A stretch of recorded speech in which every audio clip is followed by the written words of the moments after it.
So, ngayon guys, pag-uusapan natin yung about sa coolant natin. So, may mga tanong tayo na sasagutin ngayon dito sa about sa coolant natin. Una, kung para saan nga ba yung coolant, kung ano yung ginagawa nito para sa motor natin. Pangalawa guys, kung anong brand yung pwedeng ilagay sa coolant natin. Tapos kung pwede bang paghaluin yung magkaibang brand or coolant or kulay ng coolant sa motor natin. Yun yung pangalawang tanong. Pangatlo guys, kung paano tanggalin at ibalik yung coolant. Tapos, dagdag na rin natin kung gaano karami dapat yung nakastock dun sa reservoir or reservoir, kung ano may tawag doon. Basta yun, kung saan ini-imbak yung coolant natin, kung gaano karami yung standard na kailangan ilagay, kasi di pwedeng ano yan di ba? May standard tayo na kung gaano karami lang. So, ayun guys, unang question yung kung para saan po yung coolant natin. So, basically, yung coolant guys is nakalagay siya dito sa part na yan. Tapos sa yung butas na yan, makikita nyo yung percentage, I mean yung kung gaano karami, masisipat nyo dyan kung yung level ng coolant nyo. So pwede nyo sipatin sa butas nya yan.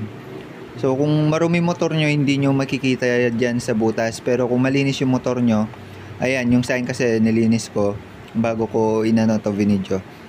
So yun, masisipat nyo. So ayun, unahin na natin guys, tanggalin muna. So yan, habang tinatanggal natin, yung by the way, yung gamit ko pala is Phillips positive. Yun. So sa pagtanggal niyan, counterclockwise. So isang tornilyo lang yung tatanggalin natin dyan guys. Isang tornilyo lang yung babaklasin natin. So balik tayo sa kanina. Yung coolant guys is ginagamit siya basically para lumamig yung makina natin. Meaning para hindi siya agad uminit, dahil nga alam natin liquid cooled yung click 125 natin or kahit anong click. So yan, nabaklas ko na siya guys. So isang tornilyo lang naman siya, tapos aangatin nyo lang, at ito yung pinaka reservoir ng coolant natin. Diyan yung pinaka titignan yung level. So ayan yung kulay puti guys, kung makikita nyo, dumadalo yan papunta dito sa radiator natin guys. So yun yung kaimportansya ng reservoir na to. Nagiging stock siya para extra para sa coolant natin or sa radiator na pumupunta sa makina, which is yung nagpapalamig nga. Meron siyang upper tsaka lower na nakasulat. So basically guys, ang ibig sabihin niyan, kaya may ganyan, hindi ka pwedeng sumobra sa upper na line, tapos hindi ka pwedeng bumaba sa lower na line. Hindi ka pwedeng sumobra, hindi ka pwedeng kumulang. Dapat nasa pagitan ng upper or lower. Pero mas maganda nakapantay na sa upper guys. Yung sa akin makikita nyo nasa pagitan pa, pero malapit na siyang bumaba sa lower. So yung pinakatakip niya, ito siya guys. So yan, pag binuksan nyo yan, ayan, parang iaangat nyo lang. Hindi naman siya iniikot, iaangat mo lang.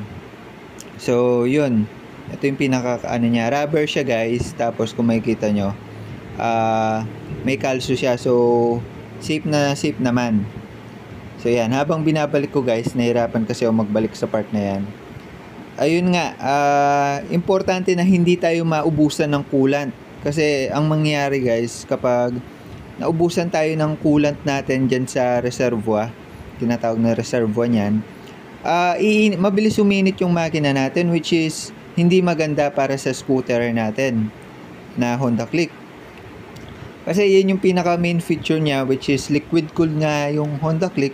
So need niya ng stock ng coolant para mapalamig niya yung makina, tsaka hindi ka mahirapan mag-start.